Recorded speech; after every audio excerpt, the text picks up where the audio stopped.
When I was 16 years old, something unforgettable happened to me. It all began when my parents decided to visit my older brother who lived in a different state. They planned to take the highway at night since it was a 9-hour drive to reach my brother's place. They intended to leave our house around 2 a.m. That night, as my parents were getting ready to depart, they woke me up. They wanted to bid me farewell and leave me some money and the keys to one of the cars so I could use it for the entire week they would be away. Now let me set the scene. Our house was quite large, with 3 floors. From the top floor, there was a hole in the staircase that provided a view of the different levels. After saying goodbye to my parents, I closed the main door and headed up to my room on the 3rd floor. My sister's room was also on that floor. Around 40 minutes later, I found myself unable to fall back asleep. Suddenly, I heard the sound of the door opening. Our front door was made of sturdy wood, and whenever someone opened it, you could hear the distinct screeching sound of the wood rubbing against each other. I assumed my parents had forgotten something and had returned to retrieve it. So I got out of bed and called out, "Mom? Dad?" No one responded. The entire house was engulfed in darkness, and receiving no reply, I repeated my question a few more times, asking if anyone was there. After a few unsettling seconds of silence, the door suddenly closed, and the light on the bottom floor turned on.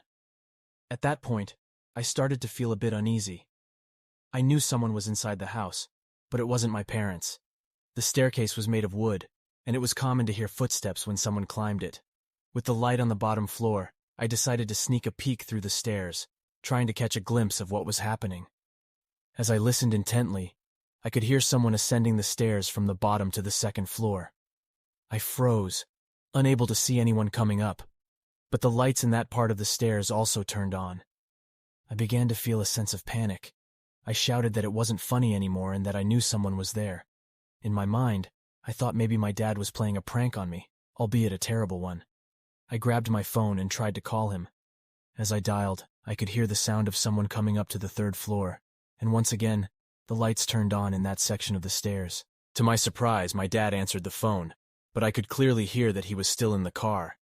They were listening to music, and my mom was talking to him. I was stunned. Something sent a shiver down my spine, and my heart began racing. I was terrified. At that moment, I could see the stairs leading up to my floor, and suddenly, I heard someone running up those stairs, but I couldn't see anyone. I sprinted to my room and slammed the door shut. Whatever was coming up the stairs was getting closer, and the worst part was that I couldn't see what it was.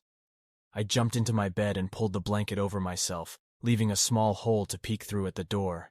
I prayed that the door would stay closed. Suddenly, I noticed the lights outside my room flickering on and off several times. It was at that point that I started crying, silent tears streaming down my face.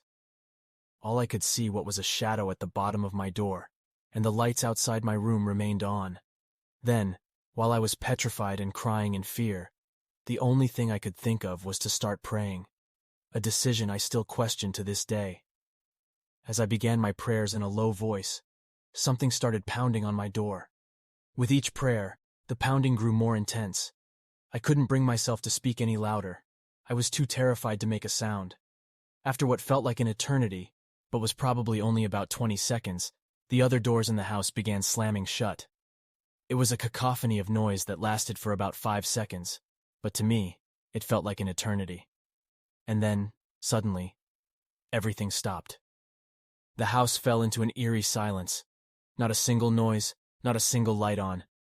At that moment, I knew I had to get out. I quickly grabbed some clothes, snatched the keys to the house and the car, and ran out of the house. As I made my way to the car, I noticed something unsettling. The main door was locked. I didn't pay much attention to it. I just wanted to escape. I jumped into the car, started the engine, and drove straight to school. I stayed there until the sun came up, too afraid to return home. My dad called me numerous times, concerned about why I had called him in the middle of the night. When I explained what had happened, he told me to stay at a friend's house. He recounted that the previous night, he had felt someone moving his bed. It sent chills down my spine to think that whatever had terrorized me had also invaded my parents' room. To this day, I still can't fully explain what happened that night. Was it a prank gone horribly wrong? Or was there something supernatural in our house? The memory of that experience will forever haunt me, a reminder of the inexplicable and the chilling darkness that can lurk within the familiar walls of a home.